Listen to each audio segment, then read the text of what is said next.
I was scrolling through Instagram when I saw my sister posing in front of the Eiffel Tower, champagne in one hand, our mother tagging it, family trip of a lifetime.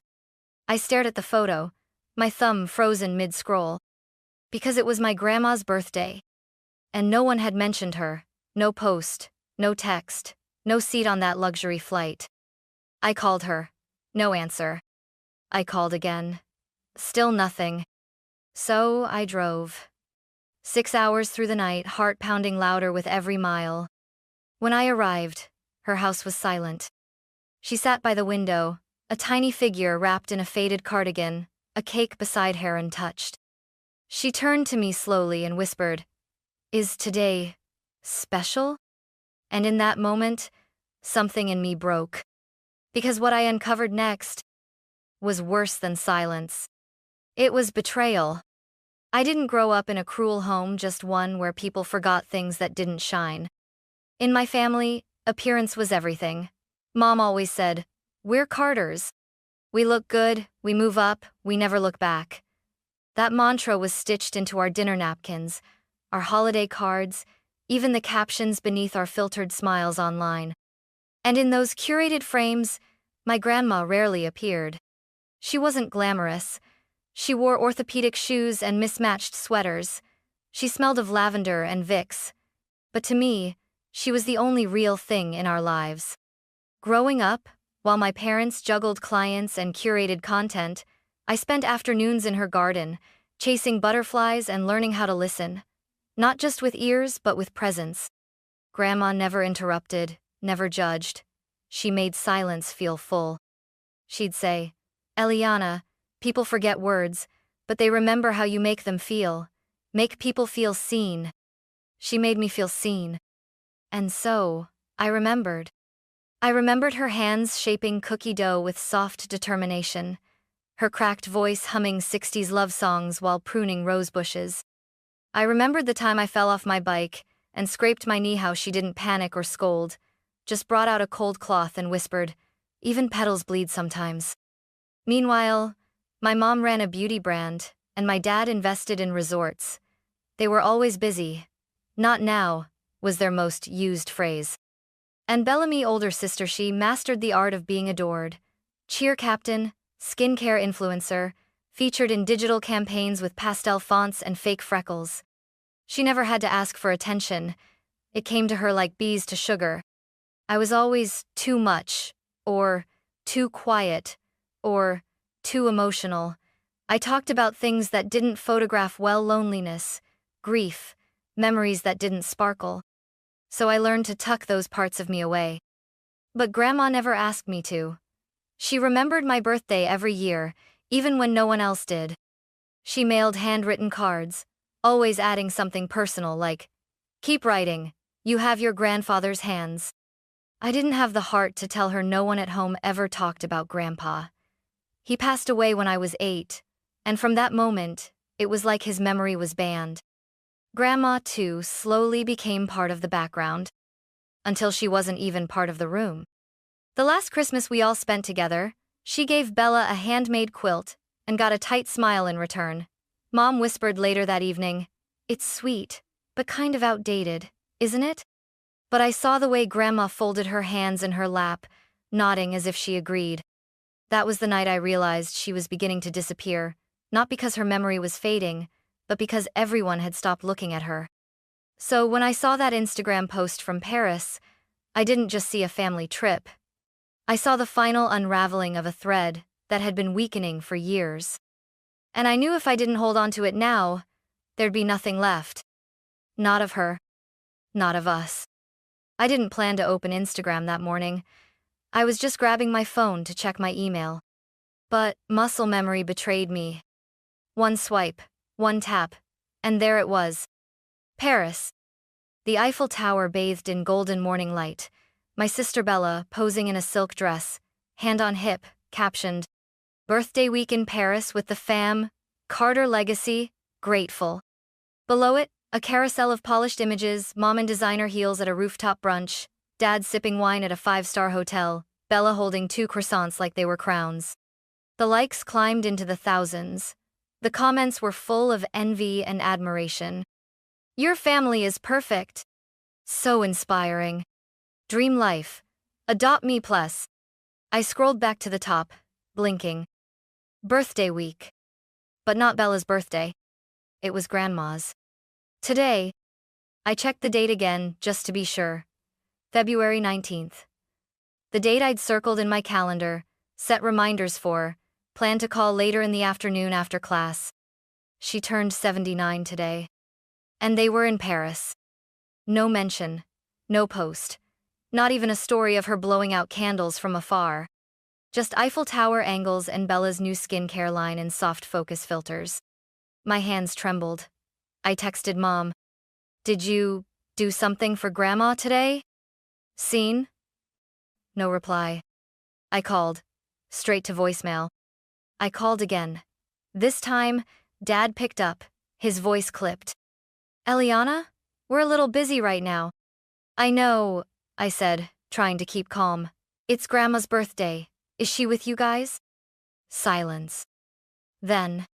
We sent her something last week. Bella ordered flowers, and I wired her some money. Money. Of course. They sent her money. I felt like screaming, but all I said was, she's alone, isn't she? Dad sighed. Eliana, your grandma values her independence. She probably doesn't even remember. That's when something shifted.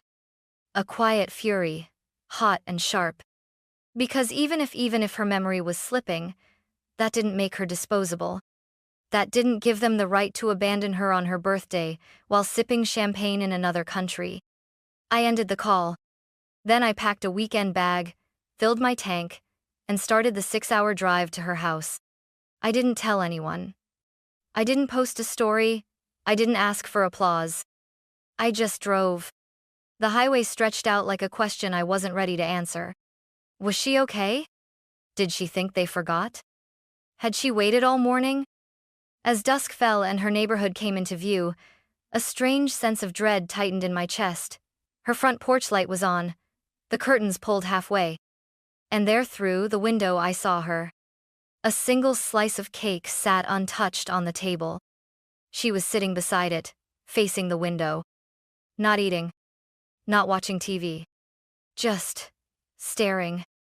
And as I walked toward the house, one thought kept echoing in my head. How do you forgive people who forget the one who raised them? The porch creaked beneath my feet as I stepped up.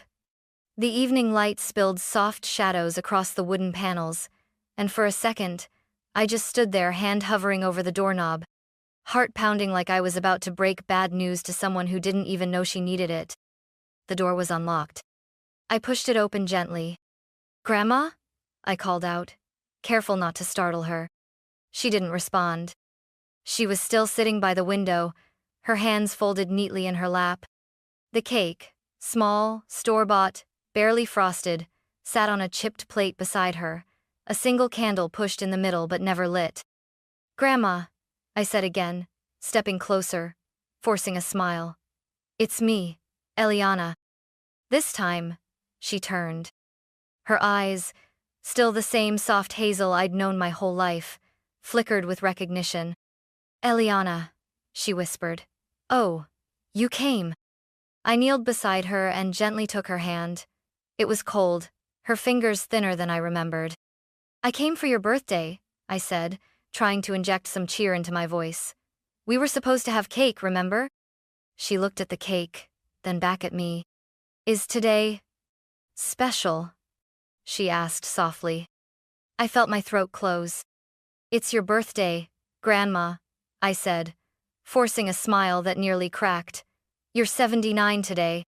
She blinked slowly. Oh, she said after a long pause. Is that so? Then she smiled. A weak, quiet smile that made my heart break more than if she'd cried.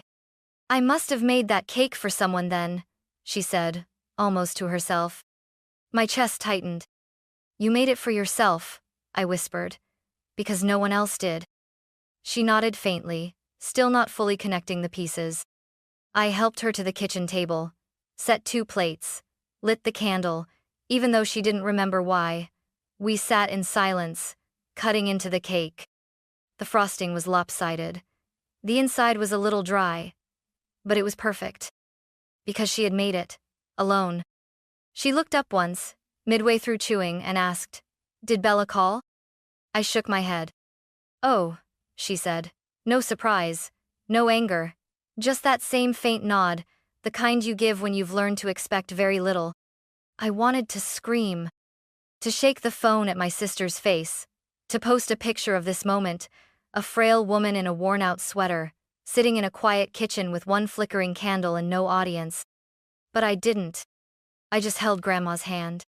Later that night, as I tucked her into bed, she looked up and asked, "Are you staying long?" "As long as you want," I told her. She nodded again and closed her eyes.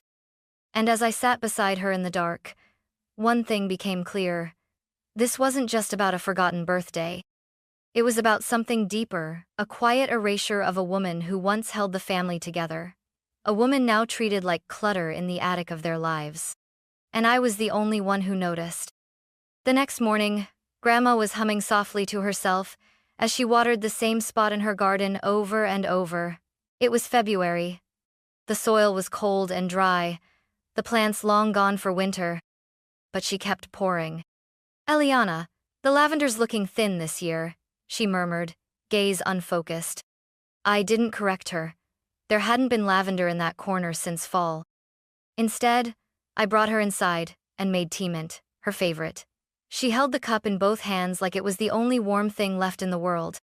I sat across from her, watching the steam swirl up from her mug, and realized I was waiting for a sign that she was okay, that this was just a blip, that her memory would return any moment and we'd laugh about yesterday. But the sign never came. Instead, I saw the small things. The toothbrush left in the freezer. The oven dial turned to bake with nothing inside. A pile of unopened mail under the fruit bowl, envelopes yellowing at the edges. And then, I saw it. Tucked between two grocery store flyers was a crisp white envelope. Thick, sealed, with a law firm's logo on the top. Lansbury, Griggs, Powell, Estate Planning and Property Transfer Division. My breath caught. I opened it carefully. Inside was a typed letter, addressed to Mrs. Martha Carter, confirming receipt of her signed agreement to proceed with the voluntary transfer of residential property located at 12 Chestnut Lane. Her house. This house. Transfer? To who? I checked the second page. It wasn't there. The third page was a duplicate. No name, no recipient, just that it had been signed. Panic started to crawl under my skin. I turned to Grandma, who was quietly folding a dish towel with shaky hands. "Grandma," I asked gently, "do you remember signing anything for a law office?" She squinted. "Maybe," she said slowly. "Someone came by. A man in a suit. He said something about paperwork to keep things simple. I didn't want to make a fuss." "Was I here?" I asked. She shook her head. "No, it was a Tuesday, I think." I stared at her. She didn't even know what day it was today. I stood, walked into the study, and opened the drawer she always kept her bills in. Everything was scattered bank statements, checkbooks, birthday cards from years ago. And there it was, a manila folder. Inside a copy of a deed transfer. With a signature. Her signature. Shaky, slanted. The same loops I'd seen on my birthday cards, but trembling now, like it wasn't sure of itself. My name wasn't anywhere on it. But Bella's was. Transferee, Isabella Carter. My vision blurred for a second. I blinked hard. My sister. My sister was trying to take Grandma's house. It was no longer about a forgotten birthday. This was something else. Something deliberate, quiet, and cruel. And if I didn't act soon, it wouldn't just be Grandma's name they erased. It would be her entire life. I stared at Bella's name on the transfer form until the letters stopped meaning anything. Isabella Carter, transferee. There was no mistake. This wasn't a clerical error or a misunderstanding. It was intentional. I turned the page. The notary signature was dated exactly 12 days ago, a Tuesday, just like Grandma had said. The ink barely dried. Attached was a short letter from the same law firm confirming that, as per verbal instructions from both parties, the transfer was now in motion. I wanted to scream. I wanted to throw something. Instead, I walked back into the kitchen, holding the papers like they were contaminated. "Grandma," I asked, keeping my voice calm, "did Bella tell you anything about taking over the house?" She looked up from her tea, confused. "Taking over?" she echoed. "No. She said something about helping with bills, but she's such a busy girl now, always flying somewhere." Busy girl. Influencer. Brand builder. Always chasing the next thing to wear, to show, to turn into a campaign. And now, Grandma's home? I picked up my phone and dialed Bella. Voicemail. I left a message. "Bella, I need to talk to you. It's about Grandma's house. Call me." 10 minutes later, she texted back. "Hey babe, in a shoot RN, what's going on?" I replied instantly. "You filed for a deed transfer in your name. You got Grandma to sign. Don't act like you don't know." Scene.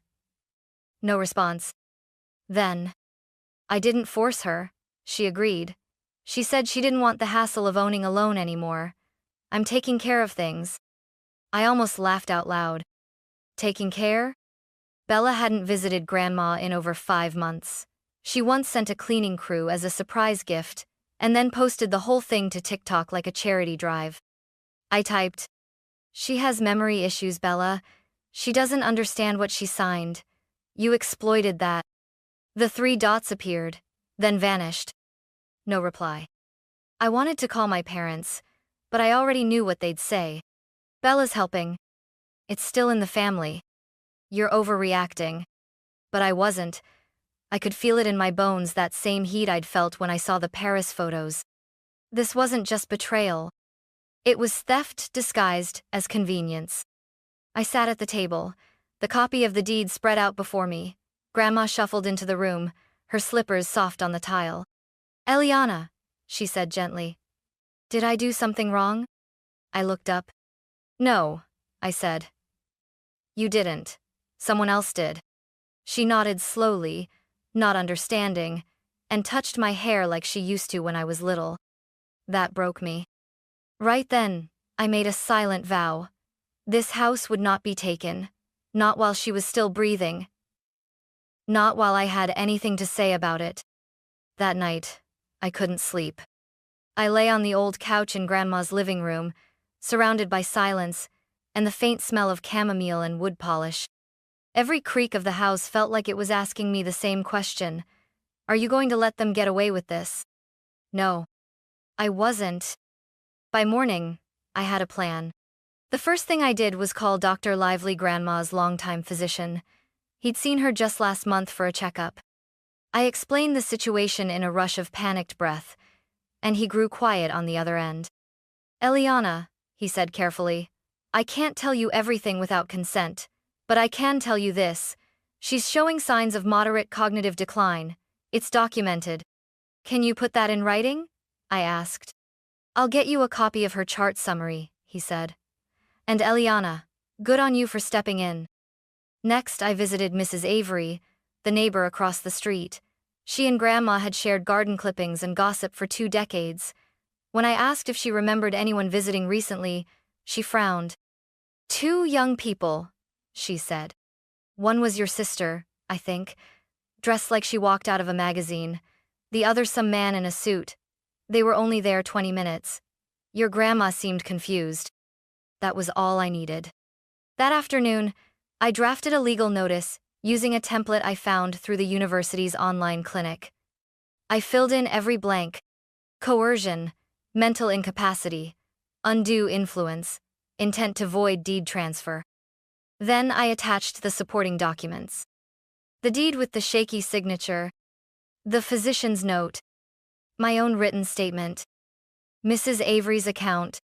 I sent it to the law firm listed on the transfer, CCing Bella and both of my parents, and waited. The first call came from Mom. "Eliana," she said, her voice tight with disbelief. What are you doing? I'm protecting Grandma. She signed the papers. Bella's helping? She has dementia, Mom. She didn't know what she was signing. Silence. Then, this isn't just about Grandma, is it? You've always been jealous of Bella. That stopped me cold. Jealous? I looked around the room at the fading wallpaper, the shelf of old photographs, the empty teacup still on the table from this morning. I wasn't jealous. I was furious. I'm not jealous, I said, voice shaking. I'm just the only one who still sees her as a person. Mom exhaled sharply, then hung up. Next was Dad. You're blowing this way out of proportion, Eliana. The transfer was legal, she signed. Under confusion. That makes it voidable. He scoffed. You're not a lawyer. Not yet, I replied. But I've read enough to know she's protected by elder law, and I'll take this to court if I have to. You'd sue your own sister? I'd sue anyone who treats Grandma like a stepping stone. Then came Bella. Finally. She FaceTimed me. Her eyes were red. Her makeup was flawless. Eliana, I didn't mean to hurt her, she said softly. I needed the house. The aesthetic is perfect. I was going to renovate it and feature it in my new brand. You needed the aesthetic? I repeated, stunned. She needed her dignity. I thought she wouldn't even notice. She didn't, I snapped. That's the point. Bella looked away. It's already in motion. Then stop it. She shook her head. If this goes public, do you know what it'll do to my brand? I laughed bitterly. Your brand should collapse. She hung up. That night, I emailed the university's legal aid team and scheduled an in-person consult. I didn't know how far this would go, but I knew one thing. I was all in. And if that meant going to court, facing my own blood across a courtroom aisle, then so be it. I wasn't afraid of what I'd lose anymore. I was afraid of what Grandma would lose if I didn't fight. The hearing was scheduled for a Thursday morning. I ironed my one decent blazer the night before and packed a slim folder with everything I had. Dr. Lively's written statement, the deed copy, Mrs. Avery's affidavit, a letter of intent. I wasn't a lawyer, but I was my grandmother's last line of defense. We arrived early. Grandma wore a soft cream cardigan and a strand of fake pearls she used to save for church. Her hair was brushed, her hands trembling slightly as she gripped mine. Eliana, she whispered, why are we going somewhere fancy? I didn't answer.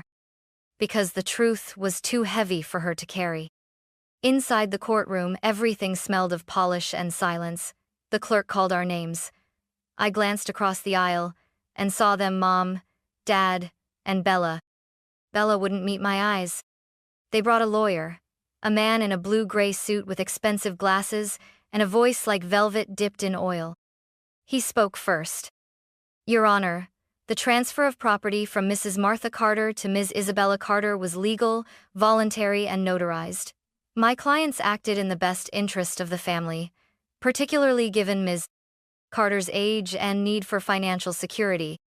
I stood, heart racing. Your Honor, I began, my grandmother was not mentally competent to make such a decision. She suffers from cognitive decline.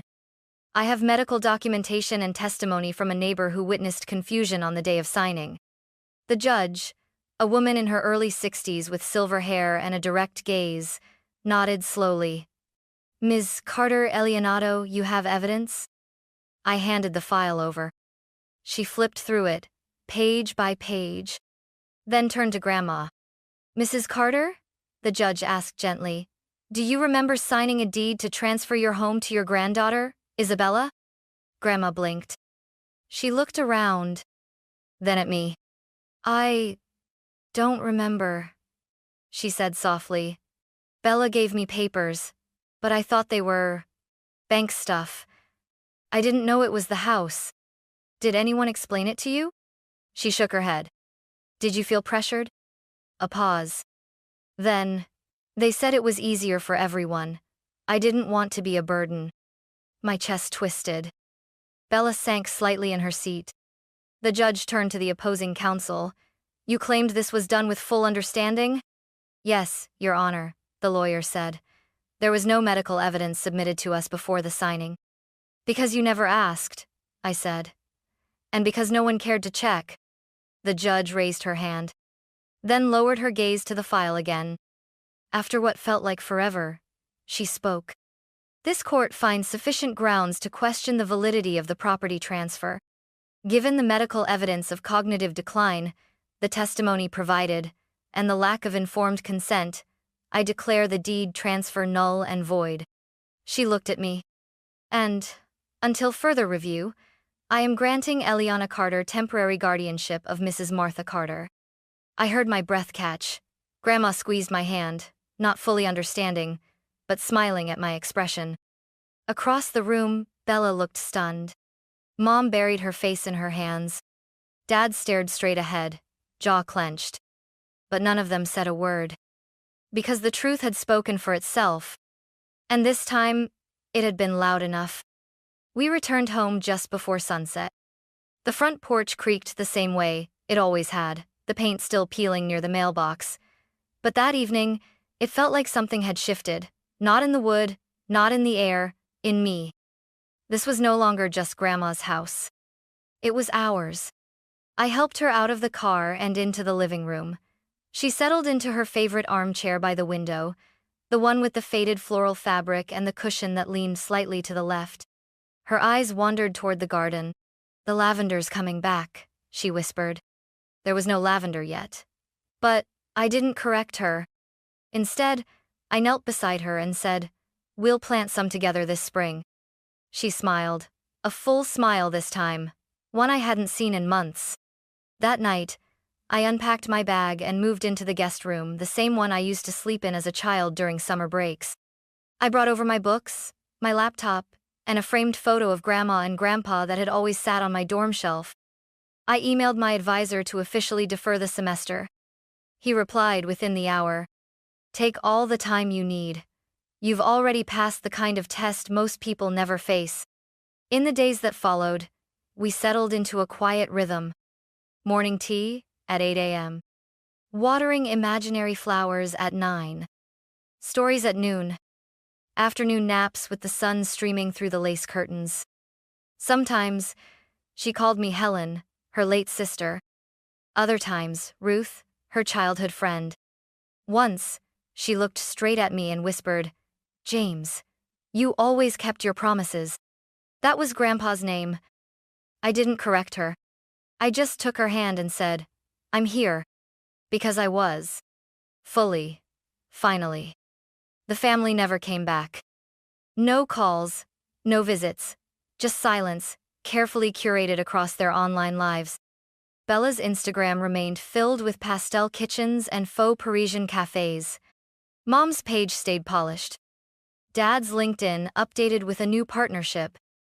But they never once asked about Grandma. And I no longer expected them to. One afternoon, as we sat watching the wind roll through the empty flower beds, Grandma reached over and took my hand. "Eliana," she said, her voice clear for once, "do you know what I see when I look at you?" I shook my head. "A home," she whispered. "I see home." Tears blurred my vision. Because in that moment, I realized I didn't need their approval. Didn't need their version of success or perfection. I had her. And she had me. And together, we had this quiet garden, this creaky porch, and this imperfect, beautiful life. Sometimes the only person who still remembers you is the one you must never forget. And I never will.